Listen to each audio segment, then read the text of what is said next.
Today, I'm honored to co-present with Linda and Ronnie from Concierge Home Care. I found at Concierge Home Care, rehospitalizations and quality of care was so important to us, but we really weren't moving that needle on rehospitalizations like I wanted to. I had done a pilot where we had determined that daily virtual visits with patients were actually showing better outcomes and decreased rehospitalization. So to me, it was really a no-brainer that we started to advocate for having additional virtual touches with our patients so that we could get better outcomes. Lo and behold, honestly, 2 years ago, we were starting the discussion about PDGM, but I really didn't realize that virtual care would become the answer for us in the new world that we live in under PDGM. And certainly as we got all brought into the pandemic, how virtual care was going to be a huge answer to be able to touch the patients that we see in even a better way and a safer way for patients to feel more confident in the care that Concierge Home Care was providing them. So honestly, it was a decision that we made primarily based on the quality of care that we could provide and how I could do that at less cost. And I quickly was able to see almost immediately how we were able to, we have 9 locations throughout Florida, but in some of our more rural areas up near our Gainesville market, and there's a little town called Swanee Town, and we had a patient that was receiving some IV fluids, and it was an after hours visit where the patient was having some difficulty with their IV, and we were able to quickly, immediately walk through with that patient and guide them that they had their clamp turned on and walk them through that, where normally it would have taken me the call to the on-call nurse, and another hour to an hour and a half drive for the on-call nurse to get out to the patient's home, identify what was going on, work with the patient, and then another hour and a half home. So you can imagine the satisfaction with my on-call nurse to be able to, virtually see the patient, walk them through the obstacles that they were having, and the relief for the patient to get immediate response from us and help them. Likewise, we started to evolve even from a therapy perspective on what we could do for patients virtually. And I think the first time it really came to light for us is we were sitting and we were meeting with an orthopedic physician that was working on a special bundle, and they were trying to figure out, how do I care for patients most effectively, and especially with less costs. And they were getting ready to sign a contract with a company out of California that was going to be completely virtual care via their therapist. And immediately I was like, wow, we're doing virtual care with our nursing team. This is a great opportunity for us to expand with therapy. And without giving away much of that secret, and because Ronnie's going to speak to it as we progress throughout this presentation today, again, I was pleasantly surprised at the effect that we could have to get better outcomes with less costs. It really just meets our mission statement at Concierge Home Care has always been, we care for people who care for people. And I moved away from do the right thing by your patient, which obviously is very, very important, but really do the right thing by your team member. And adding virtual care for our team members has been a great opportunity, one for them to, to stay home and do visits from home one day. So Cinzy to Concierge Home Care is really a communications platform. So one of the neat things that we're able to do is push monthly educational messaging. And even as everyone knows, this past week we had a hurricane, so we were immediately able to send out messages via text to every single patient that we have on service with us right now, and just in the preparation for that, as well as giving out daily educational advice and where they needed to go and how to contact us and do all those pieces. We're actually able to even touch any patients that we've had. So on an average, we are admitting anywhere from 10 to 12,000 patients on a yearly basis. And at any moment, I can send out a push text message that hits all 10,000 of those patients and even some of their loved ones if I have their telephones in our system. So it's a wonderful way to brand and communicate. We actually also set up protocols that go along with all of our educational processes. So we're able to tie the education that my nurses are doing in the home on a daily basis and reinforce that and push videos to our patients to reinforce the education that they're receiving. So imagine back in March as COVID-19 started to hit, how instrumental having that ability and capability to push message and warnings and education about what was going on through COVID-19. It was just something I never thought we would need, but it was a wonderful asset to the care that we were able to provide. I think everyone was touched during the months of March and April as fear kind of transcended all of our patients that we care for, as well as our clinicians. And having the ability to say to a new patient that you knew desperately needed your services, but they were very fearful of even healthcare workers coming into their home. So having the ability to say, I'll tell you what, we can do some virtual visits to get started, develop a trusting relationship with that patient, and then be able to get in the home and care for the patient the way they needed. Teach them about the type of PPE and what we do to prevent spread of anything and in order to care for that patient. With Cindy, we were able to accomplish that. We were also able to incorporate immediately our virtual visits into our therapy disciplines. And even we, for us, virtual care, as we have implemented over the last, year and a half to 2 years, has just become part of our care planning. So every patient that we see, it's not an option on how we're going to do virtual care. It's part of the care planning that we do with that patient and throughout that period. And they see it as an added benefit and touch point of how we accomplish the goals that we set with those patients from day one. Also, I was just going to say, we've been able to, I hate to give a little bit of a highlight, but I'm going to do it anyway. I will tell you, I think everyone that's been in home care, and we look over the years, I've been in home care longer than I'd like to admit, but we certainly all know how many visits it used to take us to accomplish the goals needed for a knee replacement. And I think there's lots of folks that are listening to us today and can remember when we did 18 to 20 therapy visits, and then we started to figure out how do we care for a patient and get the same kind of outcomes in 14 to 16 visits and then down to 10 visits. And we all know, especially if you're involved in CCRJs, that we're currently now doing total knees in 6 visits with no nursing visits, just 6 therapy visits. I'm really proud to announce that Ronnie's been able to actually accomplish the same outcomes on patients with 3 in-person visits and 3 virtual visits. So times are changing, and we all have to figure out how to have magical moments and how do we accomplish the set goals and do that with less costs. And it's really what Triple AIM is about, and better patient outcomes and better patient satisfaction. And I think Cindy has helped us accomplish those goals. Just last week, we had a situation where we had a patient in a rural part of Okeechobee County that had some demands for speech therapy. And we were extremely fortunate to be able, they had gone through every agency that was licensed to service that territory and unable to get speech therapists out to service this patient. So really exciting that we were able to use our virtual platform to be able to meet the needs of this patient. So again, it's just another out with the old, and we would have never thought about that as an option. And we do some Part B under with our home care agency as well. So we also have been very fortunate that under the current waivers that we have, we're able to bill for some of those visits that we're doing under the Part B side of things. So, again, I just mentioned we use virtual care across the board, not just with our COVID-19 patients.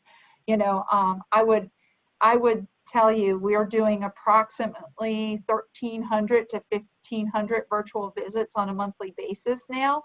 So, a good 20 to 30% of those visits are now therapy visits.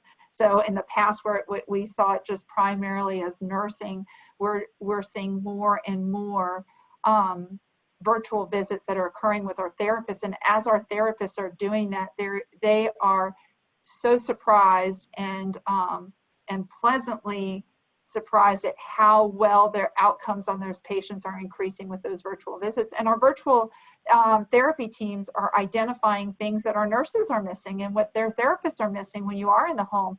It's amazing when you sit and you're concentrating on that patient face to face without some of the distractions that do occur when you are doing an in-home visit, what you can uncover. Especially through med reconciliation and med management. It's amazing what we can identify. We every Monday actually do a therapy call where a lot of our managers will get on the call and we'll review what we had for the week.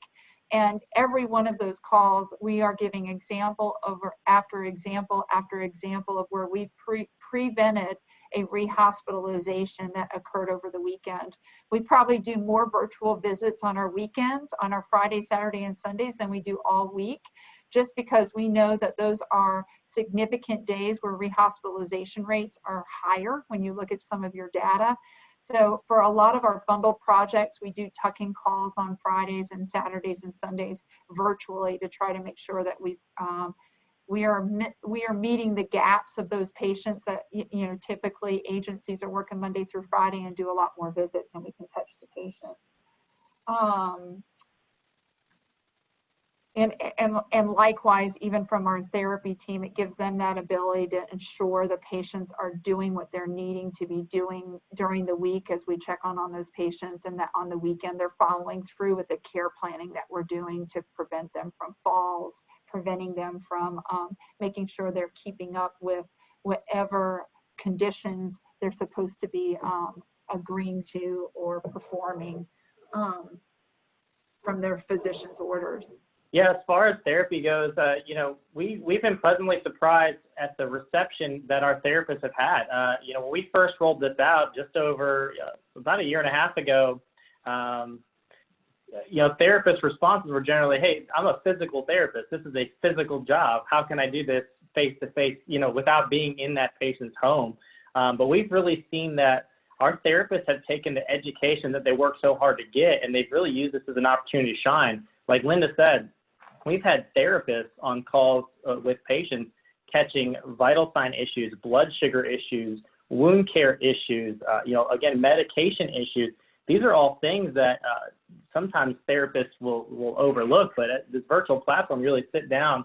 It's kind of an intimate time to talk to them and see things that you might not have seen.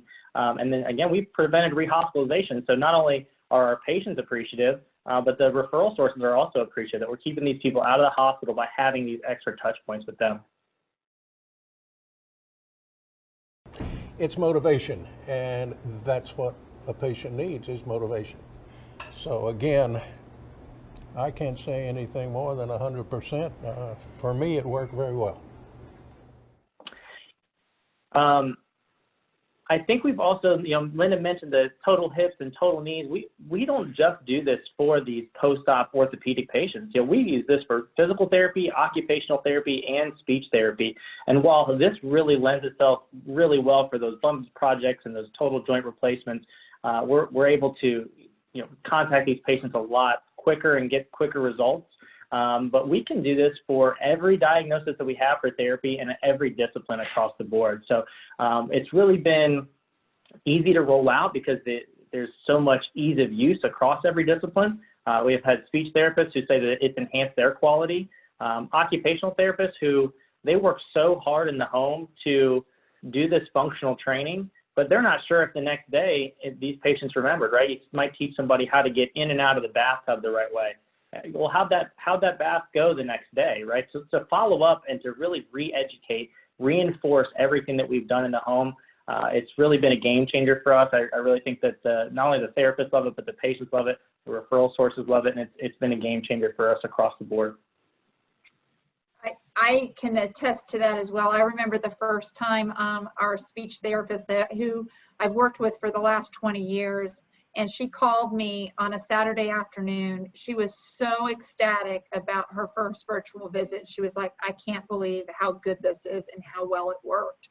So she still to this day does approximately 8 to 10 virtual visits on a weekly basis. And certain patients, apply more than others, but it's amazing what she can get accomplished. And as we all know, under PDGM, with the limited ability that we have sometimes to effectively have a margin when we care for our patients, it's just a great opportunity that I can still have the same amount of touch points with a patient as I did pre-PDGM, but more cost effectively. I think we've also seen that our patients, we under PDGM, I think a big fear is that people are going to lose visits. They're not going to have that kind of touch point. And not only are we keeping the touch points that we need to keep, we're actually able to add almost this VIP service line, right? Where the patient has an instant contact to not only their nurses, but their therapists, and they can see them face-to-face, video-wise. All they have to do is press the button to open the app and press the button to call, and somebody's going to answer and be able to provide quality education for them or reinforcement or really get them what they need when they need it. So it's been awesome for everybody. Having contact on a set was very rewarding. I didn't have to worry about anything, and I was able to talk to them in my PJs, didn't have to go out anywhere, and it just made me feel a lot better that I could enjoy my weekend, though that there was nothing really wrong with me. It was all just normal procedures happening to me. I sit here when I talk about I think about different keys of success, because I will tell you, we've been implementing, we started virtual visits, I think, before most people were even thinking virtual care as an answer for PDGM. So we are extremely, extremely fortunate that we've worked through some of the keys to success, if you want to say. When I first thought we were going to do this, I thought everybody was going to be so excited, and I'd have champions all coming to the table going, oh, I want to do virtual care, I want to do virtual care. It definitely took a lot longer, and I had to kind of take a step back and think about how do we incorporate this. So listen, there is no question that Cindy and virtual care is the answer to the care we're providing. But the big questions are, and I think the key to success on whether you're successful or not is how you operationalize that and how you get your team to encompass and really understand and do some trial and error to figure out what works. So I initially threw it out there for all of my staff to be able to do, and without real process behind that. And then I found I needed to really put my clinical leaders in charge of this. And Ronnie, and I have an amazing nurse that I work with who is our clinical director, and we set this really under a project management process. And how do we incorporate it into everything that we do? So when we started to really have success is when we started to hire specific nurses and therapists that were on our virtual care team. So they're very trained and detailed into what is that magical moment for that visit. What is the visit? Our virtual visits last anywhere from 10 to 15 minutes, and there's really I hate to say skill or use that, but there is an educational moment in that. There is a follow. There is a skill that we're providing in those virtual visits that we do. And one day I hope that Medicare will see the value that we're bringing to the table from a home care perspective and allow us to bill for some of those. We are also now starting to see some of our commercial insurance companies realizing that there's value to these virtual visits, and we're finally getting some reimbursement on that aspect for that care that we're providing. But it really was, how do we incorporate this into everything that we do? How do we get not just our nurses out in the field and our clinical managers and our utilization team and everyone, even our referral sources, our sales team, to understand virtual care is part of who we are. One of the, I think there are some benefits in life for everything that we go through, and COVID-19 has certainly affected the way that we think about delivery of care, how we effectively think about how we manage the care of our patients.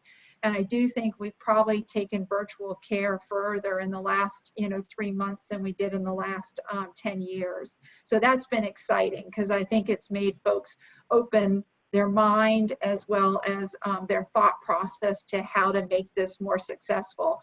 And that just kind of drove us up. And you can see our curve as we started to incorporate virtual care, especially last August, getting prepared for PDGM. And our we kind of have this line that goes straight up this, but during COVID-19, we saw that even go further up. And we've seen everyone just, really envelop virtual care and how we do it. And it's just an extra set of eyes for us as we look at alternative payment models and partners that are looking at ways to provide better care in a more cost-effective way. It allows us to have better opportunities from a marketing perspective as well to those partners, and more discussions and real discussions about how we are a partner in trying to figure this out, and how do we figure out how to effectively care for patients more cost effectively. What we're hearing is there's not just the physical benefit, but the emotional benefit. And as you could see, obviously amid COVID-19, there's plenty of patients who feel that using the Cincy virtual care or telehealth platform is making them happy, but it's also making their children, whether they're nearby family caregivers or remote family caregivers, it's making them happy because everyone is feeling that they're getting safer, more convenient care, especially as they're trying to restrict as many in-person visits as possible. So you can see a couple quotes such as here, which is, "This helps me still get my therapy and see my nurses without possible exposure." Someone else says, "I can't believe I can still exercise with you without someone even coming to the house all the time." And then the second from the top where it says, "I can still take care of me and make my children happy at the same time." So it's wonderful to see that there's that emotional and physical benefit for the patients as well as their family members too. And on the flip side, the clinicians, as both Ronnie and Linda have articulated, are very positive about this. In working with a regional player that's based in Texas, we heard from their clinicians that they looked at the fact that they had already implemented telehealth because of PDGM, and before COVID-19 has really a proactive thing that they could readily bring to their patients, and that they were happy that their agency was thinking outside the box far enough in advance to have this already implemented when it definitely became something which was practically essential, if not yet critical, during COVID-19. And Ronnie had pointed out that what's very impactful about virtual visits is this idea where you can continue that care and that you don't have to wait to the next in-person visit, and you can eliminate or just try to at least, downplay any chance of the patient regressing, because you can check in with them and have them work on something on their own, whether it's you're sending them a message or you're doing a virtual visit with them and making sure they're on track before the next visit. And I think what's so important is this last quote on the page, which is really about the social determinants of health, right? That look of concern, almost desperation, disappears from the patient's faces when they log onto the virtual call. This is something that they're looking forward to. They're building a relationship with your agency and with your therapist. And the virtual check-ins really helps solidify that relationship.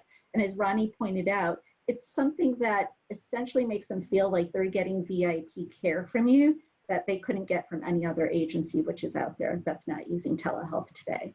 Spending a lot of time today talking about therapy and virtual care, but it also allows me the ability where, we cover such a large area but my WONC, my wound care specialist nurse, can actually virtually, call in with the nurse at the bedside and make the recommendations and move on to patient's care right away. And that actually, the patient in the home is so excited because we're bringing that specialized wound care nurse straight into their home with our other nurse. It's been wonderful for us to even under some of these waivers now, when we go out to see a patient that can't get into their doctor's office, to bring that doctor into that patient's home when that patient may not have the capabilities to do that. We've also been able to do that with respiratory therapy with COPD patients or nutritionists in areas where we just couldn't afford it. And you can't afford it under PDGM, but Cindy allows us the affordability to do that. I also think about, I was walking through one of our offices not too long ago, and we like to use Cindy, right, even as a welcome call that my clinical managers do with their patients. And I heard a patient calling in on the Cindy app to the clinical manager, and she was so excited because she had a wound on her foot and her wound was doing better, but she wanted to, here she is with her phone showing my clinical manager in the office, and you could hear her throughout the office talking on the computer. Look how good my leg looks, and I can't believe how much I love Kendra. She's done such a great job. And it was just exciting to see, one, my clinical manager had the ability to connect with that patient in a way that she was never able to do before, because that visibility and seeing someone across the screen just it's so much more meaningful.